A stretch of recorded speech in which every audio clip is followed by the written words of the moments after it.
This week we continue our exploration into the depths of psyche with Brittain Garett.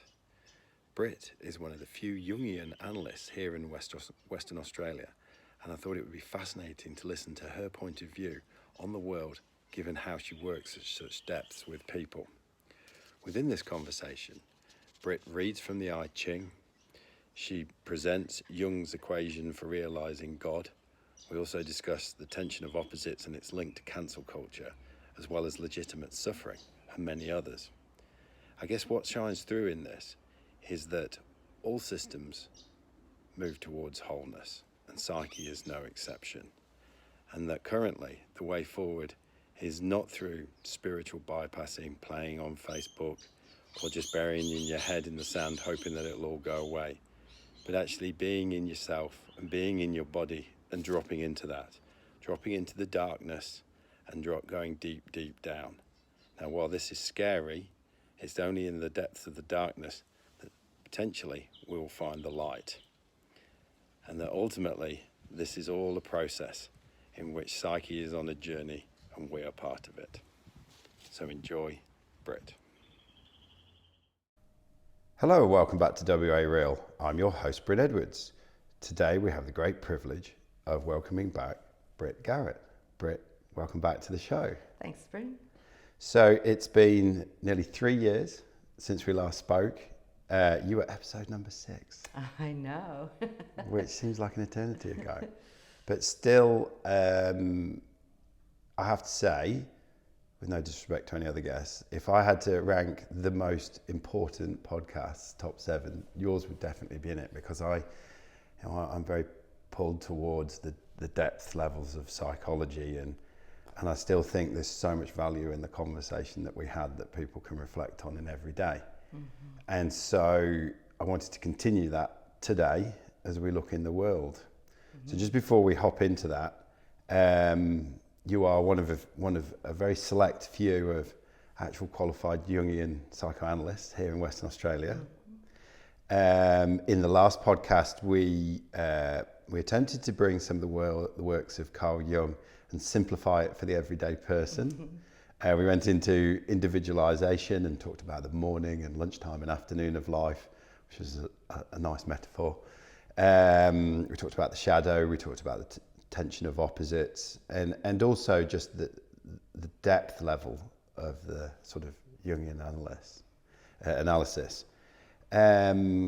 So with everything that was going on in the world, which needs no introduction, I thought it would be super interesting and valuable to speak to you, to hear your view on things through your lens in the world.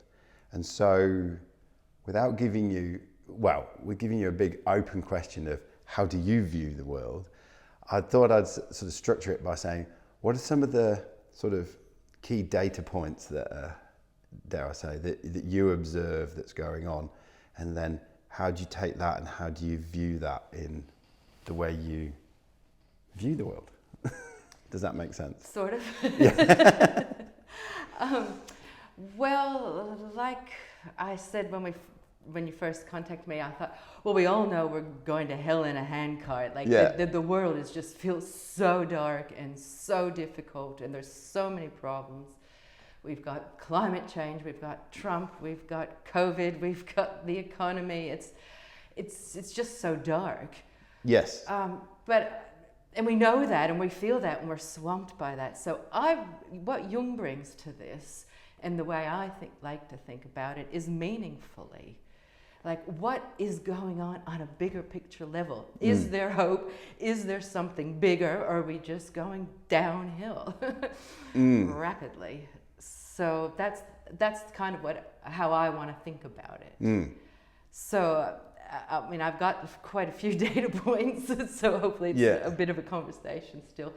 But a couple of things that are really occurring to me is that Jung thinks about that all systems are working towards wholeness. Yes. So that, well, it looks like we might be on one side and heavily going to hell. What's the bigger picture that's really still working towards wholeness? Like psyche does this, our psyche within us. And I think that the world does that. So that, and he said his big concepts around that are the two concepts. One is antimony, which means never alone, which means there's always the opposite. Yeah. And the other big concept is enantiodromia. Antiodromia. Enantiodromia, Yeah. which means that the tendency of something to flip into its opposite. Right. So these are the two big concepts, because he says that the way psyche regulates itself, or the world regulates itself, is through compensation. Right. So that when it feels like, oh, we're just so dark, there's so much happening, there's going to be a moment where we begin to flip into light. Yes. And I think it just sort of has to get that bad in a way to bring us to be thinking about this. And I think if many people reflect on their journey, possibly some of the biggest turning points will be when they got that far down into the depths of the well that you actually found something to push back up Yes, that's right. And it's through suffering that change happens. That we get a broader consciousness. And I think that's another data point, that it's about the development of consciousness, really. How do we become more aware of what's happening? I was going to say, what does that, because it seems to be a very on vogue, particularly if you're moving in New Age spiritual, where we're like, oh, we're going to raise consciousness and expand consciousness, and it's very cool, it's a very sexy thing to do, you know, if you're going to put yourself out for a Facebook event where you, I don't know, do some breath work, drink some hot chocolate cacao, and it's like, we're raising consciousness. What does that actually mean?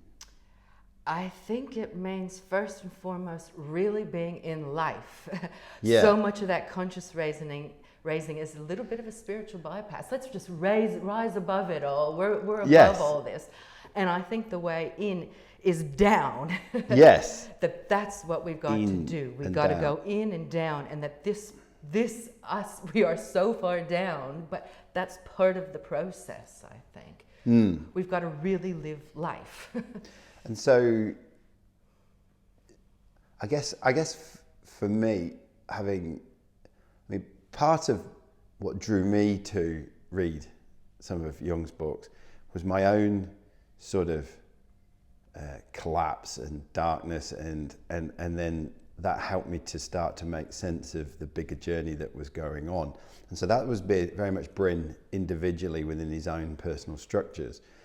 It strikes me that we're all sort of being brought back in collectively from, you know, how we reference ourselves to external structures which are faltering, as it were.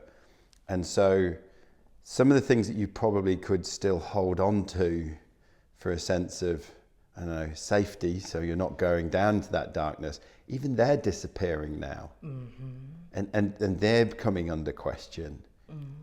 And so it's almost like where previously I would meet people who individually were going through their journey, now we're collectively going through our journey. Does that make sense? Nice, yes, that's right. I think that's very true. And I like what you say, that we don't have these things to hang on to anymore or distract ourselves from what's happening, that we have to turn inwards. Yes. It almost strikes me as a collective collapse. A collective collapse, yes. Which will then take us into our shadow. Yes. Not just the individual one, but the collective one as well. And then maybe we can find the light in the dark. You know, if you think of the yin-yang symbol, that there's always that, it contains its opposite. In the black bit is that little white bit. And then that's what we're looking for. What else are you saying? Well, I really want to, can I just, Yeah, this is what the I Ching, because you mentioned this in the previous. Yeah, I mentioned it last time, and I love that one, contemplation. But so I had all these ideas in my head, and then I thought, well, I'm just going to pull one, or I'm going to throw one, and I'm going to see what we get. And because first of all, when I was thinking about this, I was thinking about, I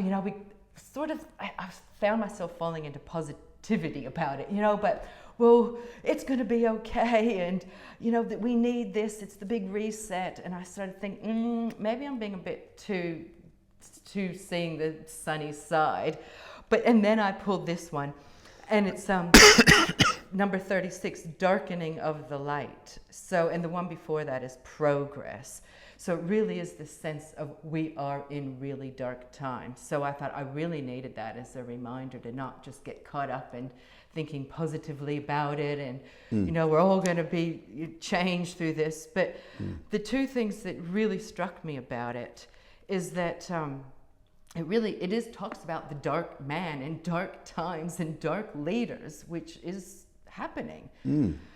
That they're such peddlers of hate, one in particular, and falsehoods. So we've got to really keep an eye on, this is really dark times, and we can't just, with consciousness raising and stuff, we can't just rise above this. We've got to really feel the darkness. Yes. And how we get pulled into it. Like, because I know I get in much of rage, full of rage about what's happening in the world, as the other side is in rage at me. So. Just because you've done all this analysis and our analysis doesn't make you less of a human. No, that's right. Maybe hopefully I don't get so stuck in it sometimes. But but I got to that is me recognizing my shadow. I'm as full of rage as the other side is, really.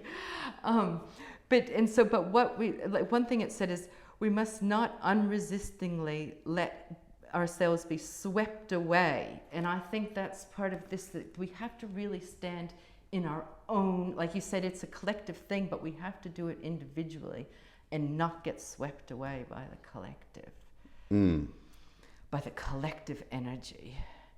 So, and then there's the other thing I wanted to say, which is going to lead into more, but we can come back to it maybe. But because with the I Ching, I got because that's the thing, that the I Ching is a lot like this idea of antimony and antiadromia, because it's always switching. It's called the Book of Changes because things switch into their opposite. Yes. So they gradually progress through and then flip into the opposite. And so one of the changing lines is, what I've got at 6 at the top, it says, here the climax of the darkening is reached. The dark power at first held so high a place that it could wound all who are on the side of good and of light. But in the end it perishes of its own accord, for darkness of its own because of its own darkness, because evil must fall at the very moment when it has wholly overcome the good. And it says, not light, but darkness. First he climbed up to heaven, then he plunged into the depths of the earth. And that's what I want to talk about, but we can come back to that because it's kind of big. No, keep going. Well, because this is this idea of something switching into its opposite. And also, like, because I've been reading this fabulous book because we're having Les Stein at the Jung Society speak to us on Friday, because we're celebrating Rick Sweaver, who's the first Jungian analyst in Australia, and she's from Perth. And Les wrote this book, Becoming Whole, Jung's equation for realizing God. How heavy is that? And it's this Jung's equation for realizing God. Like equation as in equals a mathematical times. Equation. Right. And it's this big, huge mathematical equation. And this is part of this development of consciousness. There's actually, he has created this equation for Jung this. did? Yeah. I did not know that. And Les writes this book really well. I was getting this. First you look at it and you're like, oh my God, what is that? But he's talking about this. And what he says is that we start at this, that God wants to become conscious. Like that God is unconscious. Yes. And that's almost our purpose as humans, is to bring God into consciousness. Yes. So that's part of this equation. So like it starts at A and it goes all the way around through all these millions of steps, but really through the 4 functions, through thinking, feeling, sensation, and intuition is how we bring things to consciousness, and it comes all the way back to A again. But it's this idea of before enlightenment, chopping wood and carrying water, and after enlightenment. And so we come back to where we are, but it's different. Same but different. And so, like what he says is that, first of all, A falls into B. So this is like the progress of God becoming conscious. And this is this idea in the I Ching that it's like he falls into darkness. Yes. And this is how God becomes conscious, is by coming into the world. And so this is also the point about we have to live life. It's not about us raising our consciousness to God. It's about God coming into the world. And it's this... And so it's like, so that B, like it goes from A to B, and B is a shadow, but that's like sort of warm-blooded instinct. So it's the sins of the flesh kind of thing. And then C is, I think, where we are right now in the world. And C is called physics. So that's like coming into the physical world. But what he says is like, and he tells the Gnostic myth of nous and physis, and that nous means the spirit of God in man, but unconscious. And nous looks, it's sort of like the narcissist myth, like nous looks into the water and sees its reflection. Yes. And then he leans forward to get closer and closer and falls into the world. And this is how God first comes into the world. Wow. But then he falls in love with the world, falls in love with matter, and gets chained in the world. So that this is kind of where we are now. We're like chained to materialism. We're chained to the world. And this is, the work is now to become really conscious of this, how we're sort of stuck in the physical material world, and that we need spirit now. We need to bring in the opposite of spirit into the material. So it's, yeah. And what's D? D is lapis. It's the holding of the tension of the opposites. So right. So this is then we're fully in one opposite, and then we have to gradually begin to develop the next opposite. So because the tension is always between spirit and matter. So you think about now, like spirit it's a dirty word. We don't even talk about it. Like in Freud's time, it was sexuality that was the dirty word. And now, whew, that's just normal. Yeah. And it's interesting that the tension of opposites comes in, because it strikes me that if you look at how interactions are playing out on things like social media and even on the news or something, there is, or in political debate, you just don't see discourse nowadays where there's an ability to hold conflicting views and having the mental and emotional spaciousness to then dive into the nuances of the two so that you can begin to create a third. And what we seem to have at the moment is a complete aversion to any sort of tension that opposites bring. And so therefore we now have what's I think being labelled as cancel culture, where it's like, I don't like anything you're saying. Yeah. I'll defriend you, deplatform you, slander you, take you down, ad hominem insults, abuse, and I'll just, because I get too triggered by the tension of your opposite and what you represent, you know. Yes, yeah, that is so true, and that's so perfect, bringing in cancel culture, because that's exactly what we can't hold these opposites. Yes. And I think, you know, without blowing my own horn, but also recognising the journey I've been on with the podcast since, 3 years since last time we spoke, to sit and listen and listen and listen and listen and listen and listen to people's journeys, is my bandwidth for nuance is just increased, and my bandwidth to listen to differing points of views, not just within a conversation, but between conversations. And it took me a while to work out why I was really struggling in the world, because I was developing this capability, which the rest of the world seemed to shrink because of eroded concentration spans, through, distractibility of mobile phones, social media, our entertainment on demand, at my very base instinctive will, flicking here, there, and everywhere. I see it in the workplace. I experience it in the workplace. I see it out in just trying to have. I think part of why WA Real came about was because I wanted the depthy conversation that I just wasn't getting anywhere else. And so, as I saw it shrinking in others, I was expanding in that ability. Not trying to put tickets on myself, but and I was getting this incredible tension. And so I've become quite sensitive to this cancel culture. And I see a link between, I still think about our discussion about tension of opposites, and it's interesting that from C going into the material world, and D is this reconciliation of opposites. Yes. I'm curious to know what E, F, and G are now. No, well then C, and then it goes back to A. So then it's bringing consciousness. Right. So then so it is A, B, C, D, and back to A. It's that whole right. alchemical thing. 1 becomes 2, 2 becomes 3. Out of the third comes the fourth as the 1.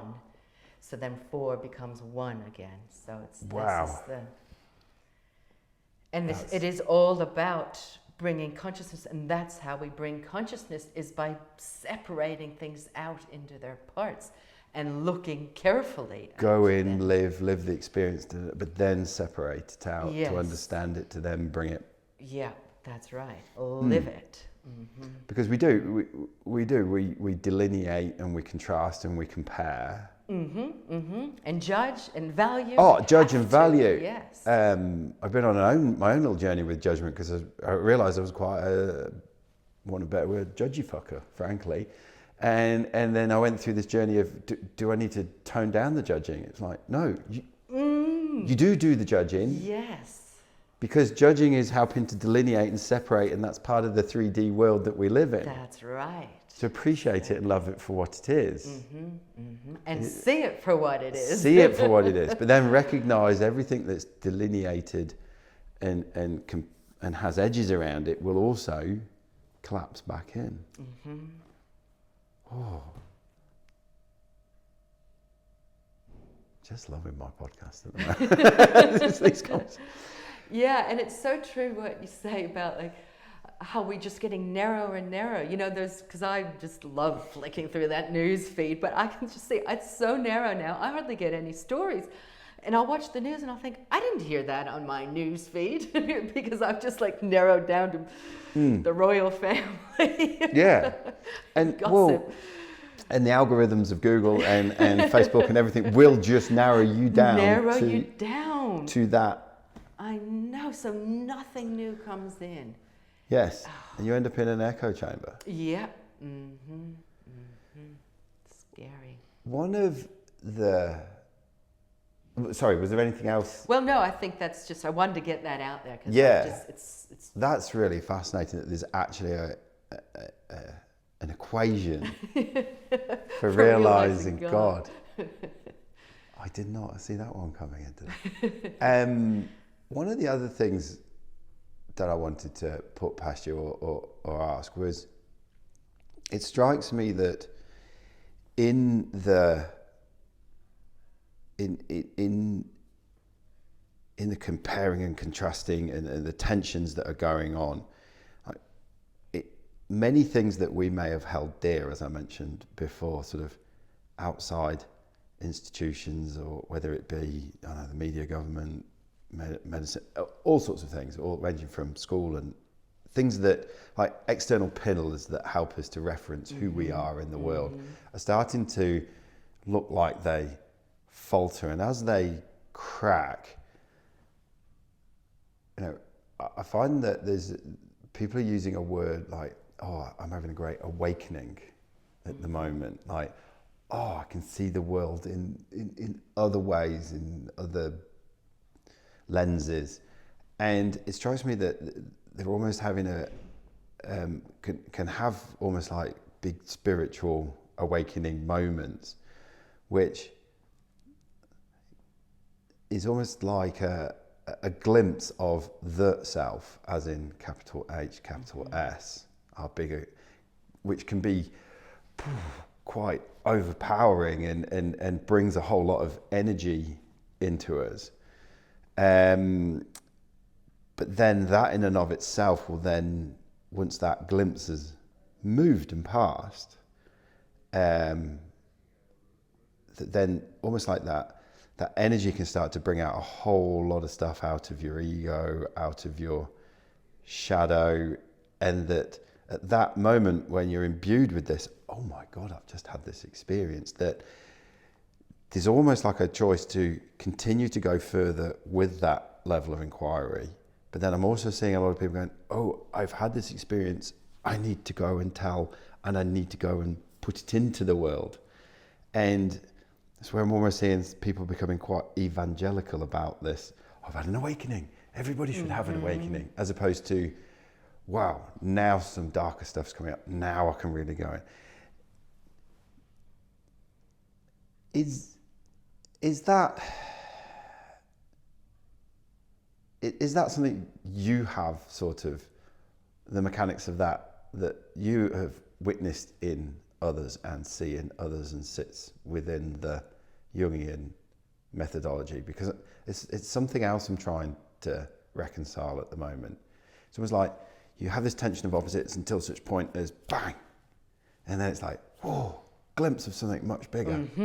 Even the self, or the collective, or unified consciousness, and it all just got expansive, and then it's huge. And then where'd you go with that?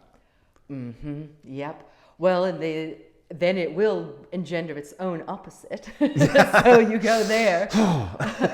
But I think that, like what you're saying, that's the glimpse of the numinous. And Jung uses that word, the numinous, like the holy, the divine. Yes. We're seeing, and it's an energy, like you just, like that, you just feel, like whenever you, like a synchronistic moment, it's like, whoa, you're feeling the divine, you're feeling the numinous.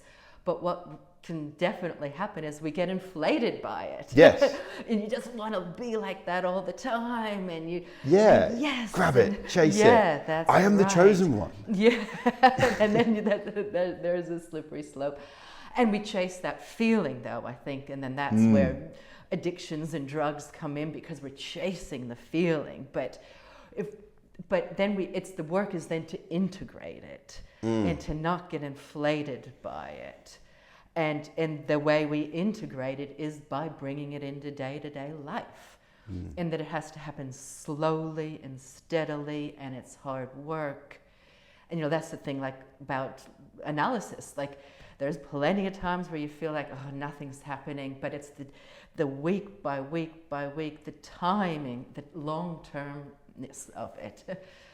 And it's the slowness of it. You can have a quick moment of numinosity, but then you have to do the hard work of bringing it into the world.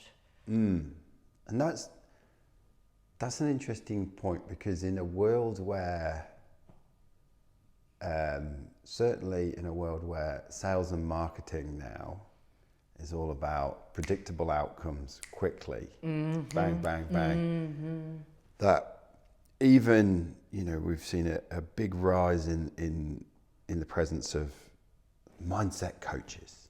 Right. And overcoming your limiting beliefs and things like that. And on one level, I get it, and I can see the requirement for it in an ecosystem of psychically something's going on. How do I make sense of it? But then in that whole speedy, predictable culture of motivational speakers and stuff like that, it sort of overlooks exactly what you're saying, which is this stuff takes work and it takes time. Mm-hmm. Yeah, that's right. And it's in fact, it's at the edge of our limits that we really get to know ourselves. You think of a child, you know, they're always looking for their limit. Like if you aren't there for them to come up against, they don't get a sense of who they are. They just keep pushing. So I don't think we do overcome our limitations. We learn to work with them, or we learn to work within them, but we have limitations. That's what being human is. We live in a biological body. We live Limitations, in a world. suffering. Yes, that's right. And that's the way through it. There are no shortcuts, There are no shortcuts. No. And there's no shutting down the other side. And there's no shutting down alternate voices. There is, because it strikes me sometimes the whole, oh well, I'm not like that, so I'm going to just push that over there, and I'm going to embody and fortify this, is a recipe for another.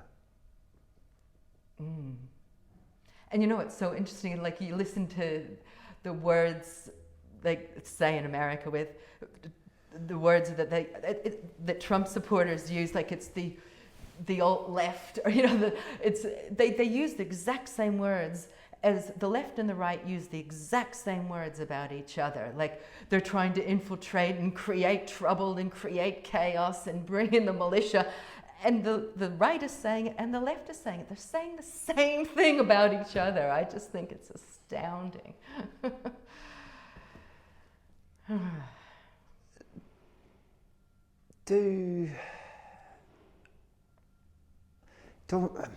of the things I love about having these more depthier conversations and speaking to someone like yourself is that it's almost like these very depthy, still waters that are moving at not a speedy pace, more of a gradual pace, but they do.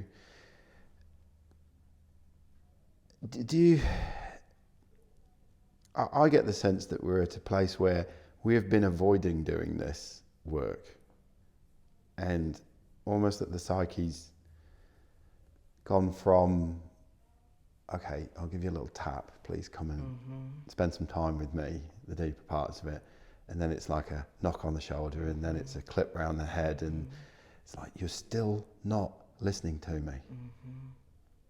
So now we're going to create something cataclysmic, almost. Yep. And are we going to get it? The jury's out, really. Are we even going to get that message? Or are we just going to push harder against it? But I think you're right. I think that is what's happening. And it is our opportunity to think about things, to see what's happening, to see this polarization and hold that tension between them and not just stick to our one side, to our one point of view. But I really don't know. Are we going to get this wake-up call? It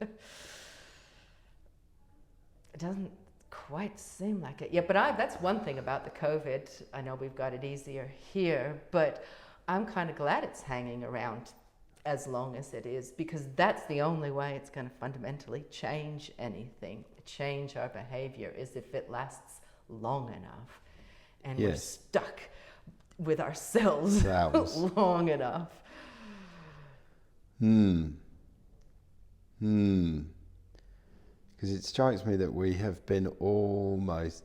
I had a podcast guest recently who, as we talked about the impact of going to boarding school and the early childhood trauma of that.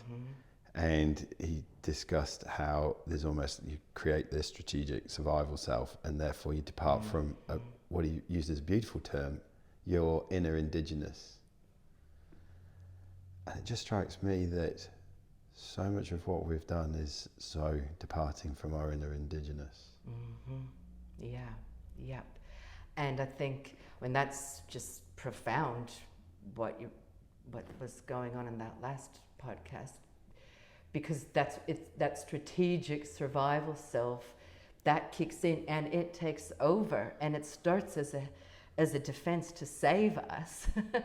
but it becomes demonic. It gets its own power and it takes over. And then the indigenous self, which I love that. I love when indigenous characters come up in dreams, because that is the original self. It's sort of the anthropos, the spirit of God in man that's unconscious still. That's the original self. So that's our work. But I think you're right. That's what happens. That self gets hidden away to keep safe, but then it gets split off and dissociated, and the demonic self, the saving, the small s, the ego, the strategies to survive in the world kick in. But that will only go so far. Because by and large, it's created by a 8, 9, 10-year-old.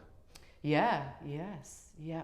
But who's grown up quickly, and then the 8, 9, 10-year-old, because you're vulnerable, gets split off, and then hidden away. So your divine spark, your childlike spirit, gets split off, and we just work from this adapted self. Is it the childlike sort of inner indigenous? Is that almost what will? I hate to use this word. Save us. Yes, but I think also what happens that the defense that starts out saving us is divine, is angelic. Yes. Like there's so often in trauma, there's something, an angel will swoop in and save us, but it's that very angel that starts to then turn demonic, because it comes from the deep unconscious. It has that numinous power. So I think we really have to start protecting our own. We have to start to say, look, I've got this. I'm going to look after my vulnerable self. I'm going to allow my vulnerable self to be here. And I think that's what we need to do in the world. We have to see how vulnerable we are. We have to see how vulnerable the earth is. This just absolutely can't go on. And was it Jung who sort of suggested that most neuroses come from an aversion to, probably from trauma, from trying to avoid suffering? Yes, neurosis is trying to avoid the drive to avoid suffering, possibly at all costs. Yes, but it's also to save us. Yes, it's also about to try to learn about ourselves. So it's kind of both. It's to avoid suffering, but it's also real suffering. Yes. But it's also it's the drive towards individuation and wholeness. Like, it's not working like this. So we have to do something different. Because I just also wonder whether in that, aversion, we create a defense mechanism to protect ourselves and avert ourselves from suffering, that we don't actually develop the ability to deal with, dare I call it, legitimate suffering. Yeah. Totally. I did a talk at a Buddhist conference on that, real suffering and false suffering. Wow. And what's the difference? Well, I think real suffering is just really sitting with how bad it is, and that life is suffering. Yes. We're not going to escape that. But false suffering, just exactly as you're saying, is all the drama we create in our lives. It's like, I'm so busy, oh, poor me, and we create all this drama to really try to escape our real suffering. Yes. But the moment we sit with our real suffering is that moment, like the Four Noble Truths, it's the moment we kind of can sit with our suffering is the moment we can start to flip into enlightenment, which is the knowledge that life is suffering. Yes. And that's scary stuff, isn't it? So scary. Mm-hmm. Because as I was sort of journaling, doing some exploratory journaling the other day, and it struck me that because, there was a very personal reason why I ended up doing the boarding school syndrome podcast, because I myself went to boarding school. Right. Mm-hmm. And so And so I started to think about, well, so what would have been that initial, not just for me, but for anyone, what would that initial trauma have been like? And what would the steps I had gone through like? Something would have occurred. It would have rocked my little world. Mm-hmm. Then I would have not been able to make sense of it. I would have had no control over it. I would have had these feelings that I didn't know what to do with. Mm-hmm. Anger, rage, why am I being left here, etc., etc., etc. And so all of a sudden in that crucible of that melting pot, you know, I would have birthed, this new thing which is going to look after me and come in and protect and look after me. So if I go back into those steps, you know, I didn't know what was going on. Mm-hmm. I was out of control. Mm-hmm. So from that point onwards, because I did quite a lengthy sort of presentation myself on my own addiction to knowing things. Mm-hmm. Having been, you know, at a very good school where, you know, look smart, don't look stupid, all of that, and then carried it on into a business consulting career. And so it struck me that the need to know things was a defense mechanism in and of itself. Mm-hmm. Mm-hmm. That gives you a sense of control. So those early traumatic experiences would have been ones where you weren't in control and you didn't know what was going on and you didn't know how to deal with your feelings. Mm-hmm. And so therefore this whole sitting in legitimate suffering and letting go out of control into that suffering it's scary shit. Definitely, yeah, that's right. But to do it and then come back and then purposely do it again and do it again and do it again is almost a mechanism to make the dark less scary. Mm-hmm. Because you know that there's a bigger part of you, a bigger thing in my psyche and whatever it is that will bring me back. Yeah, yes, and that's absolutely right, because it's not safe to be vulnerable because you're at the mercy of the world. You're at the mercy of boarding school, and it's a traumatic disruption that you can't get your head around. So we go into a progressed self. We grow up really quick in those situations, and you're not being vulnerable is just so unsafe. So I think when you go back into the suffering of that vulnerable self, that's the work. But you're right, it's incredibly, incredibly scary. And also the thing is, there's so many defenses around it that it's really hard to get there, because it's one thing to say, oh yeah, you got to sit with your vulnerable self, but it's so hidden away. Yes. And I often say the only way you kind of even know it's there is because you feel your head whirling with all your thoughts. Because thinking and knowing is the defense. So we go into the head, or we go into that kind of anger, but those kind of feelings. But so I always think the moment you start feeling your head just going, working this out, I'm going to think my way through this, that's a sign the vulnerable self is there. And then to maybe just stop, get out of the head, come into the body and just sit with whatever. That's the thing. That's actually the sign. Something's triggered you. Something's come up. As soon as you feel your head going, and I need to know. And I need to know. I need to work this out. And then you just like, you're a million miles away. It's perfect defense because you are far away from the vulnerable self. It's so cunningly beautiful, isn't it? Excellent. It's just a really good job. It's so cunningly beautiful. Mm-hmm. You know, and now when you can pick up a phone and Google and get your answer, you know, or go on a Facebook, and then see something else and go off on that. or you know, you can go onto a Facebook feed and it's like, well, you know, I've got a friend who's a doctor in New York, and he says, well, there you go, there you go, or I put this stuff up, and it's just a fantastic. It's so beautiful the way. Beautifully cunning, isn't it? Yes. The way it's in, and for me particularly, you know, with and I'll come back to the boarding school just as an example. It was almost to me like it had a time. It was like a time capsule with a countdown clock. Mm-hmm. And then all of a sudden, from nowhere, it just went click. Okay, it's time. It's time for you to go into this. Mm-hmm. And it was like, and it was there, and it was going nowhere. I mean, I had had a dark week through something that had triggered me, and it was really, really dark.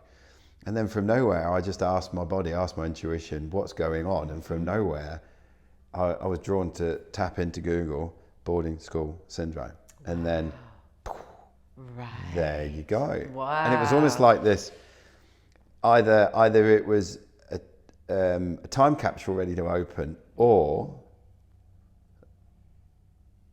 there was some part of me that felt it's safe enough now, mm-hmm. or it's relevant mm-hmm. now, or it's time for us to open this. Mm-hmm. And so I guess, yeah, listening to you, if you know, I suppose cognitively we all know we've got stuff going on.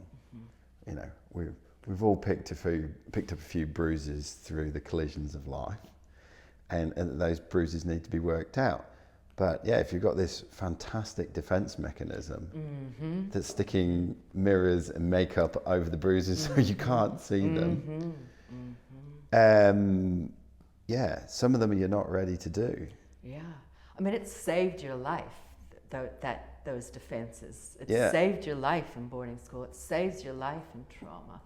But I think, yeah, maybe it's a time clock that's ready to open at some point, but often that vault stays locked.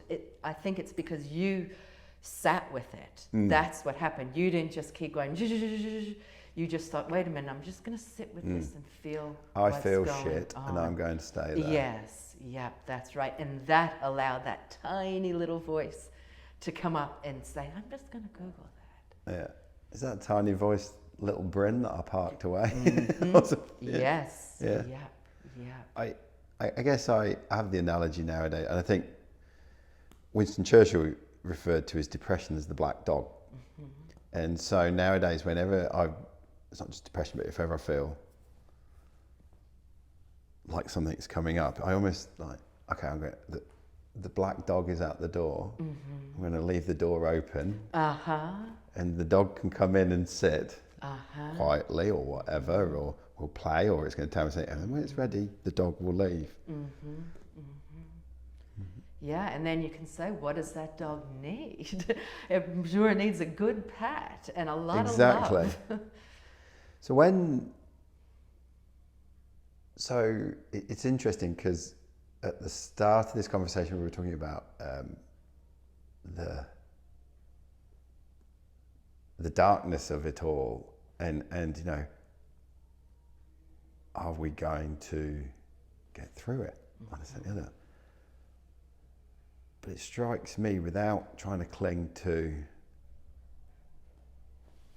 some mentally made false hope, that by that very sitting in the darkness, that if we can all get to a place of being dragged kicking and streaming into the darkness, that something new and beautiful will emerge. Maybe. Maybe. But that is the way, is to sit with it, to see it is this bad. We just do so much to avoid how bad it is. And then we don't even have to look at it. We just keep doing all those things.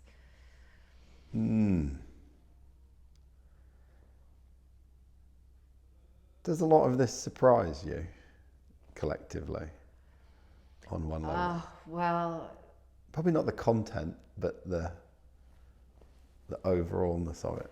Well, because also I was thinking about this astrologically, what's happening in this time, right. Because it's been huge astrologically, and astrologers have been long looking forward to, or scared of. In January this year was Pluto, who's the planet of death and destruction and transformation through pulverization, was exactly next to Saturn, the planet of limitations and restrictions and hard work and criticism and contraction. And they met each other in Capricorn, which is also kind of the old order, really. So astrologers really had a sense of it's going to be an overthrow of the old order, and that things are really going to change. There's the potential for change big time, but it's going to feel catastrophic. But nobody predicted a virus. So No. I just think it's like, how amazing that it's a virus that's overthrown the old authority, overthrown the economy. I mean, it's not business as usual anymore. No, it's not. So, and it's also like, and now Jupiter's right there, and so all of these planets have just all converged. And like if you look in the sky now, you can see Saturn and Jupiter are right close together. And Pluto's right close in there, but you can't see it. And now they're all starting to, by December of this year, they're all going to move into Aquarius.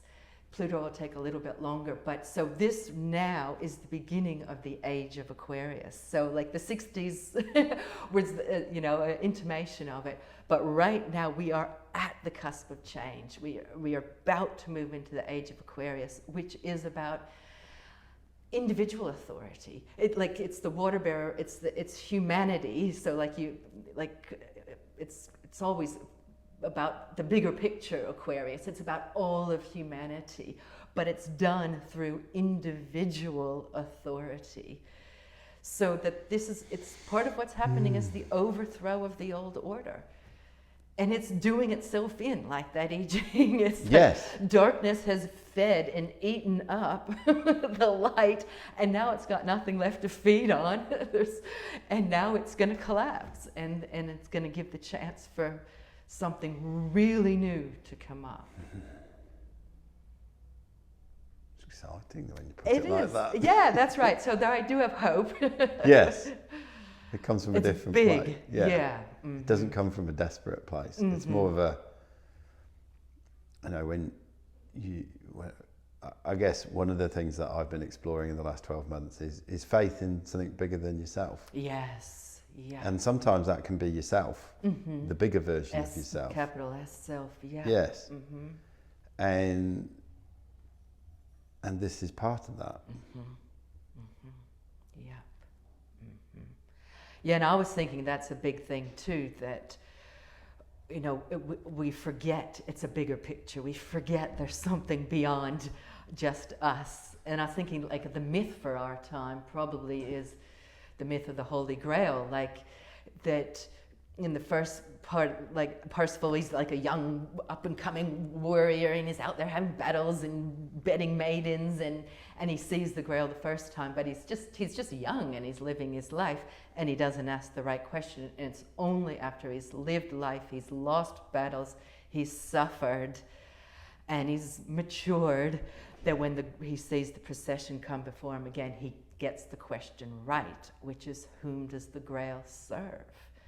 That's the question we got to keep in mind. Who does the Grail serve? Yeah.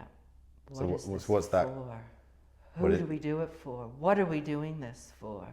And even self-growth and self-development, it's not just for me. It's not just so I get inflated by God, but it's so that not this God best can version be born. of yourself. Yeah. Yeah, that's right. What are we doing this for? And it's for all of us. It's for God. It's for humanity. It's for growth. But even that's a bad word now. Yes. It's been somewhat exponential growth. Yeah, it's been somewhat sullied by capitalism, which in and of itself I think is creaking as well. Yes, isn't it? Yep, definitely. Yeah, and now we're all coming to our own individual spirituality. That's a very Aquarian thing. Mm. And what we're leaving behind is the Age of Pisces, which has been the age of big religions. Mm. Yeah, coming to our own sort of leadership, our own religion, our own God, our own.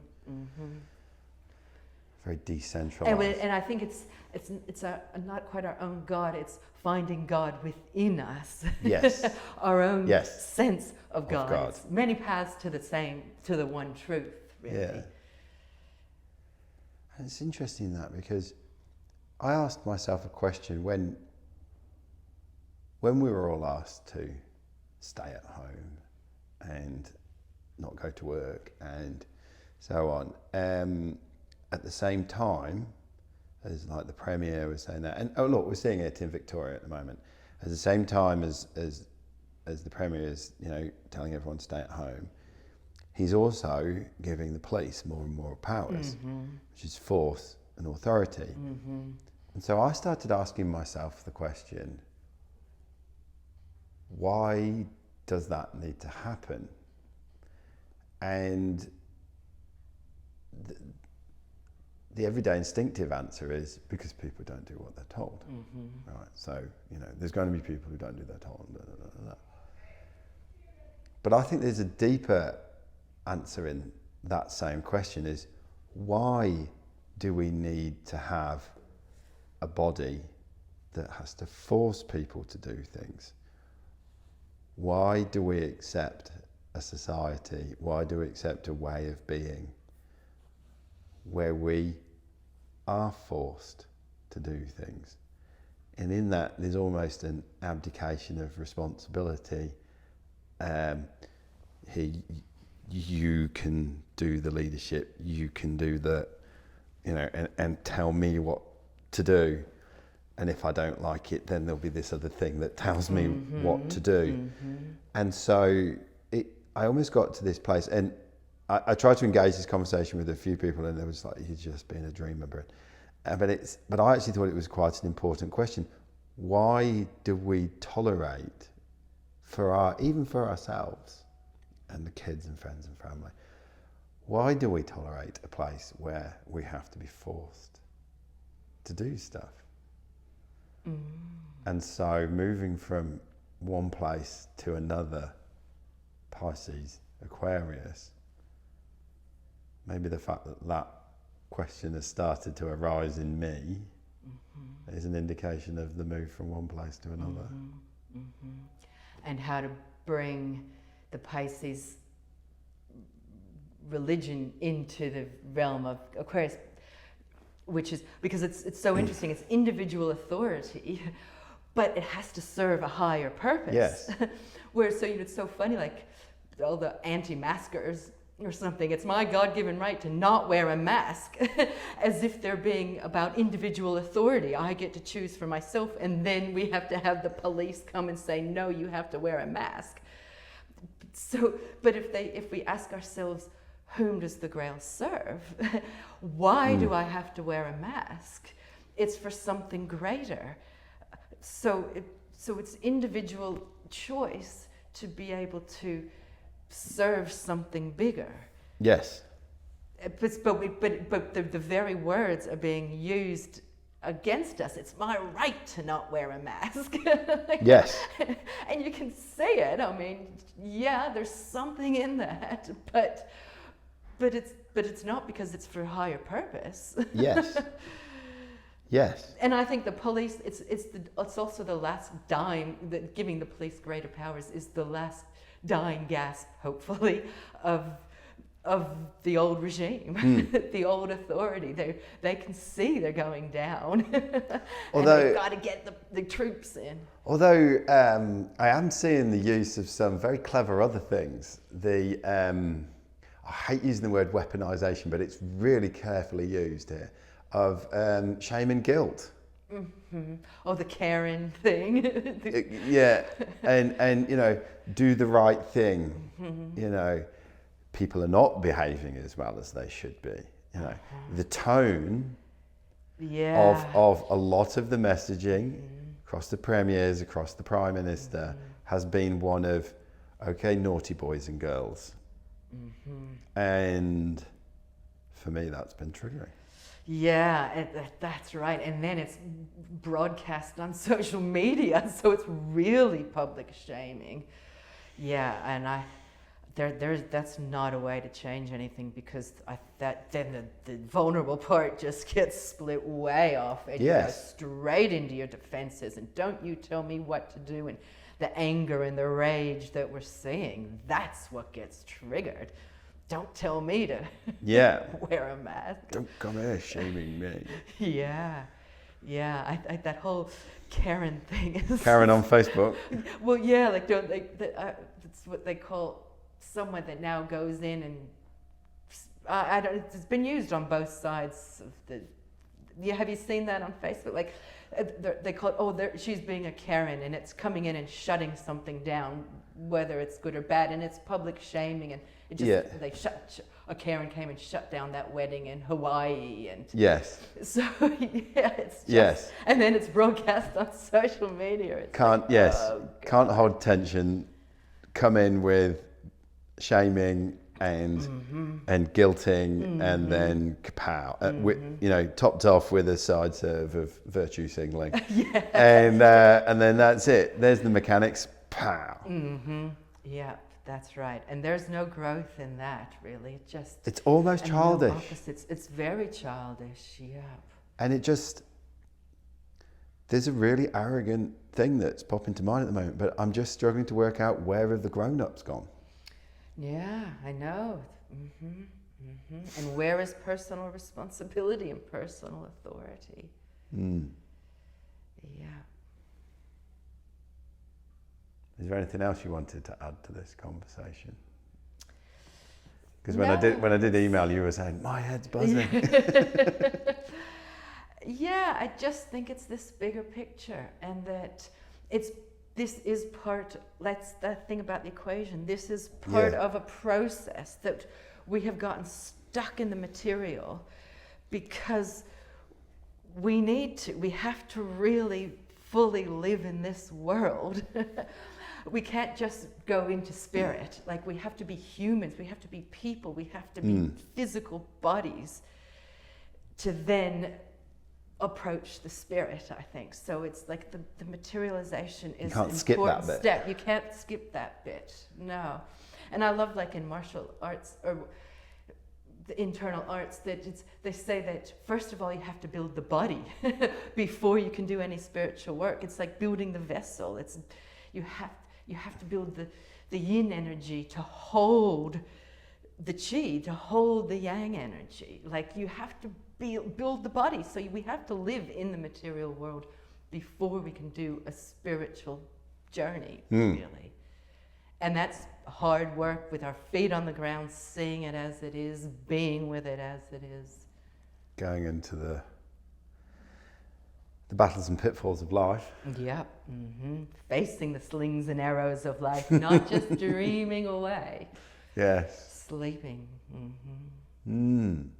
This has been fascinating, this conversation. Yeah, it's big. You enjoyed it? I love it. Yeah, I'm all energized. Excellent. So one of the last questions I've asked my guests, and I have tweaked this recently, is if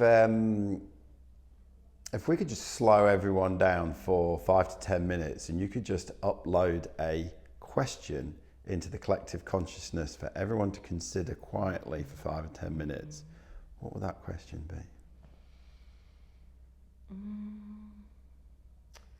I'm picturing your black dog and I'm just thinking, well, why not just look into the eyes of that dog and really just look at it, sit with it, ask it what it needs, be with it, pet it, love it. Not really a question, but maybe ask it, what do you need? What do you want from me? And that's a bit about the neurosis as a way towards health, because the black dog is appearing because something needs to be addressed. So if we look at it and say, what do you need? And I love you. Yes. Something can come from that.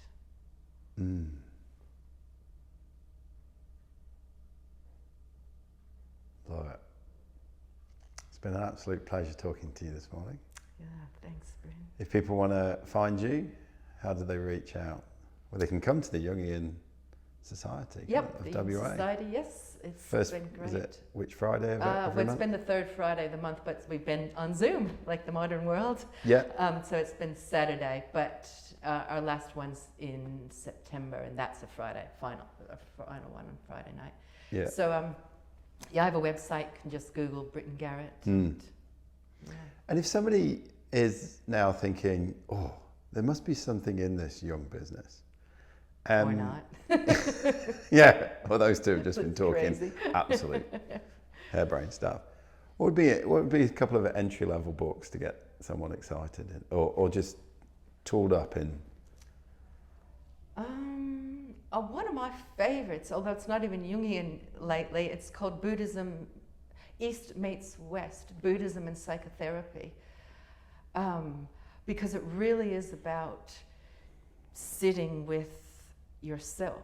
And like, that's the Buddhist part, because the developmental way is like, come on, we got to fix this, we got to cure this, come into therapy. It's a problem, let's fix it. Yeah, that's it, that's right. Build the best version of you. Yeah, I want to change this, but that book has really been useful for me, and it's quite accessible to be just sit with what you're feeling. Yeah. Sit with it and ask yourself, if this never changes, can I survive that?